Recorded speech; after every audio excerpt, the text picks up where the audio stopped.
Okay, so I just watched. I had a refresher for Put a Ring on It. The second time I watched it, I watched these on Saturday. I watched Love and Marriage Huntsville on Saturday, and Put a Ring on It as well. But I mean, these episodes, they had some gags in it, but like the gag, like I don't know what was going on on Saturday, but I just couldn't pay attention. And even tonight when I watched them, I'm just like, come on, get to the end. Especially with the boring tale, Sean and LaRonda. And I know that I've been saying her name wrong. I probably just said it wrong just now, but like they just, God bless them. They're a beautiful couple. He reminds me of a cartoon character. But they're just boring to me.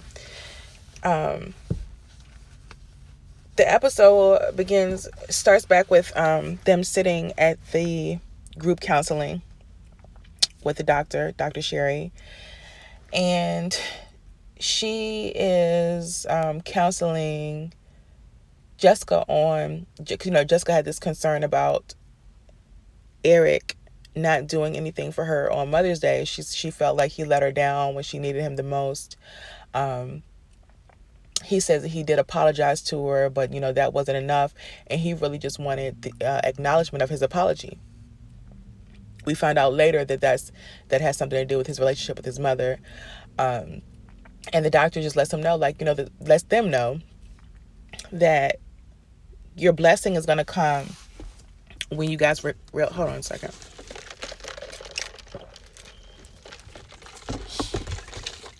Your blessing is going to come when you guys realize that you both want the same thing, because they both do want acknowledgement. Both of their family dynamics, like Jessica, and I'll just say this now because, Jessica's mother Jessica had a white mother and a black father. Jessica's mothers gave her up because her family was racist. And so she had to go live with her aunt, I believe she said. And you know how relationships with mothers and father, our relationship with our parents, Dr. Sherry says this, and I think we just all realize this as we go on in life. The relationship with our parents is such a huge influence on who we become, and how we deal with people. And the gaping hole, the gaping void, the gaping maw that a mother leaves when she doesn't give you everything you need from her is wild. And when you are completely like giving up, when a mother gives you up, like it's just you just, some of us just always need that, and sometimes it's just nothing anybody can do. No one can ever do enough to fill that void. We have to go and try to get counseling, or shadow work, or whatever we have to do to try to fill it ourselves. And the doctor tried to tell Jessica that a couple of episodes ago. You really have to work on giving yourself what you need, because it's pretty obvious that nobody else is going to be able to do it. We also find out that Eric is sitting there. This is at the end. I'm going to skip around because, like I said, this is a late video, so I'm sure people have seen the episode, and plus it's not really that important that things stay in sequence with this. But we found out that Eric and his mother, he's a football player, and his relationship with her changed once he started making money. Once he started making money, the expectations started coming. The entitlement started coming. Is a mother entitled to the money that her child starts making from their own talent? I think I would make sure my mother is completely straight. If I had, enough money to do so, she would want for nothing. But I know that there would have to be a line. There would have to be boundaries. There would be a point where I would need, like, the relationship would have to be more than me just giving at a certain point. And I could see how that would make Eric feel the way that he felt. He felt like he was just giving. And she just was wanting more. Nothing. It was never enough.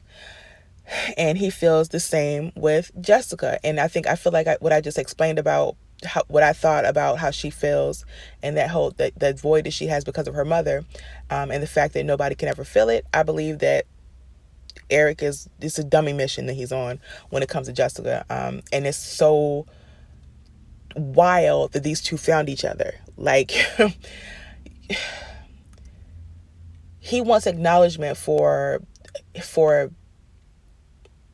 saying for apologizing. Like, I think that he felt like he did all he could do. I think outside looking in, it's pretty obvious that you could have, like the doctor said, you could have said, okay, well, let's just do something for the rest of the evening. Let me just, Jessica said she ended up taking herself out because she wanted to feel special. And Jessica needs to, I don't know, is it possible for Jessica to find some friends? I don't know. Maybe all the mothers were with their families. All her friends that are mothers or with their families or something. I don't know. But like, get a life outside of your man. And you can have a life. You don't need him to do everything, for you. You don't, everything he does, everything he doesn't do doesn't have to leave you feeling empty. It's just something to be able to call on your friends and do something and just have a life outside of your mate. Makes a difference. So I don't. But yeah, so that's what's going on with them. Like Jessica, I said, Jessica, I talked on Jessica's family dynamic with her mom, and the neglect that she feels and the void that she has, and his, where he feels like everything is give, and he really just wants things. He says this, he really just wants something to be about him for once. Sometimes he doesn't get a birthday call from his mom, and we know that people do this with their kids. Like, you become, I went through all this for you, I struggled for you, raising you up, blah blah blah, which was your job, but as they get older, you start wanting some of that back, I guess. And it just has to be, people just have to sit down for a second and think about what they're doing, what they're expecting from each other, I think. And I know it's harder in the moment to do these things that you should be doing, but when you see someone you love hurting, that should be a wake-up call, in my opinion. But that's just in a perfect world. So LaRonda and Sean. LaRonda goes back out with Derek. Derek is a man. Sean is a man, and she says that Sean has these qualities that she likes in Derek, but she wants him to be more confident. Like, Sean, stop crying. I don't know, like, it sounds like he was traumatized from the dealings with his father. He said that he wanted his father to be, in love with his family, but his father was in love with the bottle. His father was an alcoholic. And when you have an addiction, there's not that much room for anything else, right?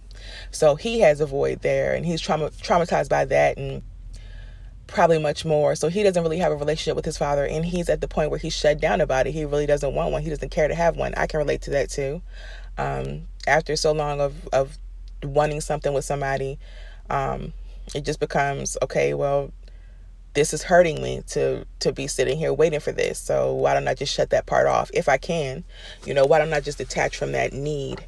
And if I can, that seems to me like a blessing for someone to be able to do that, because some people just get stuck in that rut.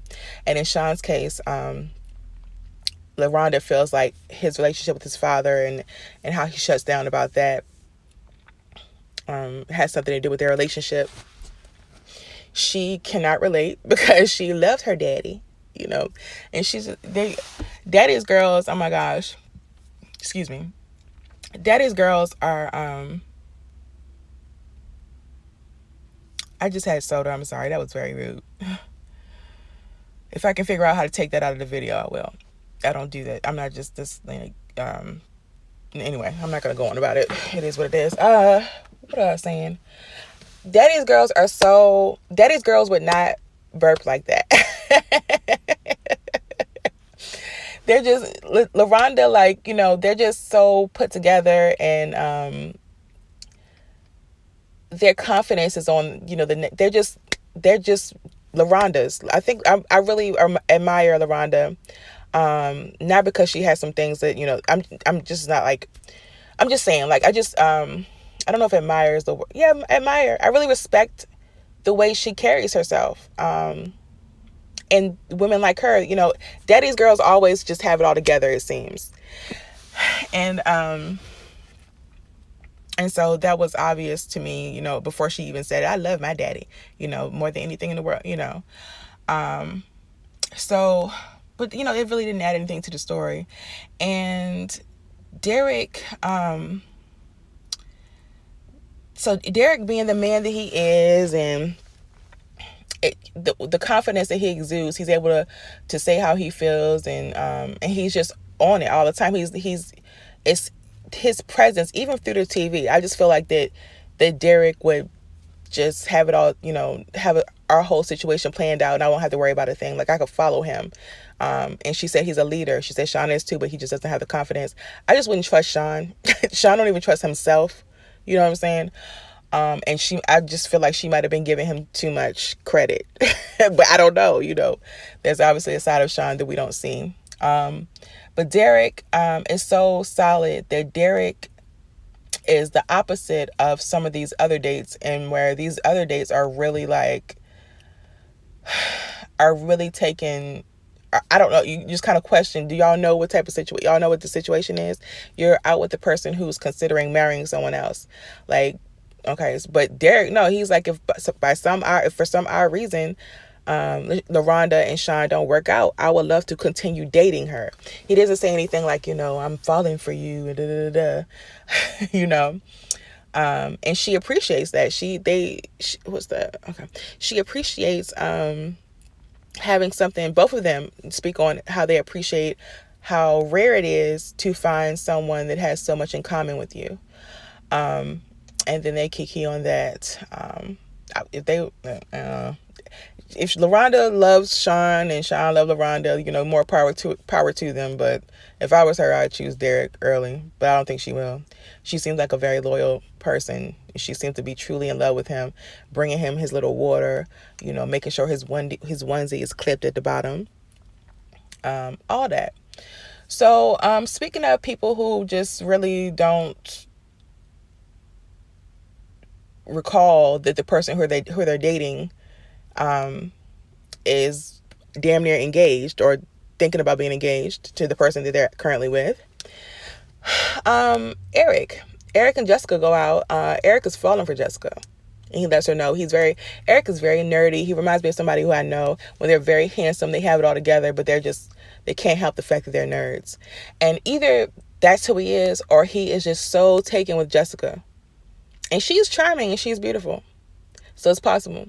He's so taken with Jessica that he just can't keep it together. He's just very, stuttering and all that. It's precious, but it's just like, I hope that you don't really get your heart broke with this situation, which may not happen, because he got Jessica thinking that, about the possibilities out there, that she can have someone that tells her, is vulnerable, tells her how they feel, and likes who she is. She likes that about Eric, and Eric just likes whatever he said about her. I just got so stuck on how precious his little tremors were that I don't really remember what he said. I just know he said he's falling for her, and he would be sad if he didn't get to see her again, but he thanks her for the opportunity. Isn't that precious? So then now Leilani is the date that Eric has. Okay. Eric chooses to go back out with her. They go to a salt room. First, they're just chilling. Leilani recognizes that Eric is seeing in her all the things that he wants Jessica to do. Oh, let me just say, Jessica enjoys the fact that, I'll just get to that later. But Leilani sees that Eric is seeing all the things in her that he wants to see in Jessica. And she's saying that maybe he's also seeing that he's not doing some things to make Jessica comfortable enough to do the things that she's doing, because she's very, affectionate and all that. I don't know. But Eric is talking like he's also thinking about, he's really considering messing around. Like he's like, he's having a hard time at home with Jessica, and so he would like to go have a good, comfortable time with somebody else. Straight up says that. And he goes and lays up with Leilani. They're cuddling, like, all that. She touching on him, he touching on her, and they just laying up like they're an old married couple. He got his hand on her hip. He says out loud, "Boy, I'm in trouble. What am I doing?" You know what you're doing. Get yourself together. Get yourself together, because whatever problem you're having with Jessica, and as you're going through this process, I hope you realize this, because it's pretty obvious to watch. Whatever problem you have with Jessica, you're going to have with Leilani. No matter how comfortable you are, no matter how much y'all are enjoying yourselves, you're going to have that issue with her. It's going to continue to have that issue, because wherever you go, there you are. If you don't clean those problems up. And he talked about, he tells the doctor at the end of the episode that he is planning on writing a letter to his mother. The doctor suggests that he puts in some boundaries of what he wants. And, they say that boundaries are not to stop stop a relationship. They're not to hurt you, but I set these boundaries. A person sets boundaries with someone so that they can keep that person in their life. And that's just what it is. And it's, if I want to have, I feel that way too. Because I'm at the point in my life where I'm setting boundaries with people, and it's not because I don't know how to word it correctly. It's because I want to have peace with them. I want to have peace in my life, and I want to have them. I don't want to cut you out of my life. I'm giving boundaries because I don't want to have to cut you out of my life in order to have a peaceful life. And that's for both of us. I want to get along with you, so I'm setting these boundaries. And that is what the doctor is suggesting that Eric does in his letter. It said boundaries with his mom.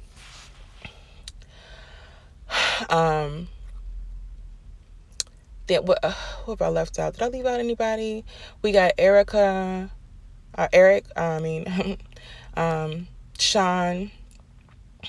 LaRonda, Jessica going out on a date with the dude who's falling in love with her. He's so cute.